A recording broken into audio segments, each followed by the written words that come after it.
იყო ერთ-ერთი ცნება, არსებობს კულტურული გენოციდის ცნება და აი ეს ცნება გამოვიყენოთ საერთაშორისო ორგანიზაციებში. რეაბილიტირებული გარე ფასადი გამაგრებული საფუძველი და მთლიანად შენარჩუნებული ძველი იერსახე. მაგრადის ტაძარში სარესტავრაციო სამუშაოები მიმდინარეობს. დღეს კულტურის მინისტრი იმერეთში ჩავიდა და კულტურული მემკვიდრეობის ძეგლები მოინახულა. უკვე ცნობილია მე-10 საუკუნით დათარიღებული უნიკალური ტაძრის რეაბილიტაცია 2012 წლის ბოლოსთვის დასრულდება. მაგრატის ტაძარში სარეაბილიტაციო სამუშაოები დაწყებულია. ტაძრის რესტავრაცია 2009 წელს დაიწყო და მას შემდეგ ტაძარში გამაგრებითი სამუშაოები ხორციელდება. იგეგმება გუმბათის დადგმა. ტაძრის რესტავრაციაში მონაწილეობას იტალიელი არქიტექტორიც იღებს.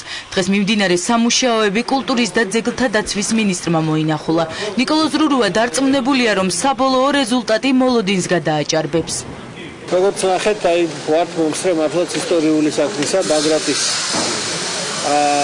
ხელახალი აღჩენებლობის, რომელიც შეიძლება ითქვას ყველაზე გამალებულ პროცესში არის. ეხლა პირველი კაპიტალური ეტაპი დამთავრდება ზაფხულის ბოლოს, ანუ ფაქტიურად მთავარი სამუშაოები დამთავრდება აგვისტოს ბოლოსთვის და შეიძლება ითქვას, რომ ეს საოცრება, რომელსაც მაგრატი ქვია, ისევ დაუბრუნდება. დაიბრუნებს თავის პირვანდელ სახეს. ხარის სექცია განსაკუთრებული ყურადღება ფაქტიურად ჩვენ ვაკონტროლებთ ყოველ დღე და ყოველ ყველა კვანძს. ძალიან შედეგიანი სამუშაოა.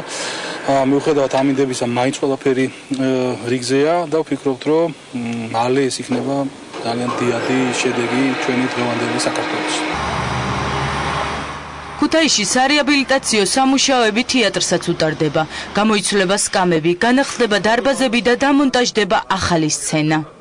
24 საათის განმავლობაში მიმდინარეობს სამუშაოები, ასე რომ ყველა პრობლემა მოხსნილია.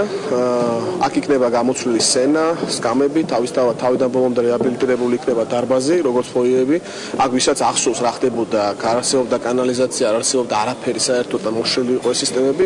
დღეს ეს ყველაფერი გაკეთდება და ქუთაისელებს სურდათ, რა თქმა უნდა, ეს მათ დაკვეთას ვასრულებთ ჩვენ. ქუთაისის ლადო მესხიშვილის სახელობის განახლებული თეატრი ფუნქციონირებას 2 მაისიდან განაგრძობს. განახლებული თეატრი ბევრი ახალი სპექტაკლის პრემიერას უმასპინძლებს. პირველი თეატრალური პროფესიული დასი იყო ქუთაისში და იყო აქ.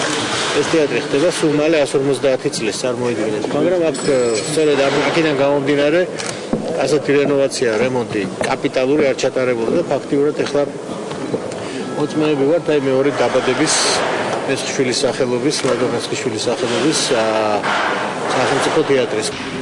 დღესვე ნიკოლოზ რურუა ქუთაისში ილია ჭავჭავაძის სამეცნიერო ბიბლიოთეკას ესტუმრა.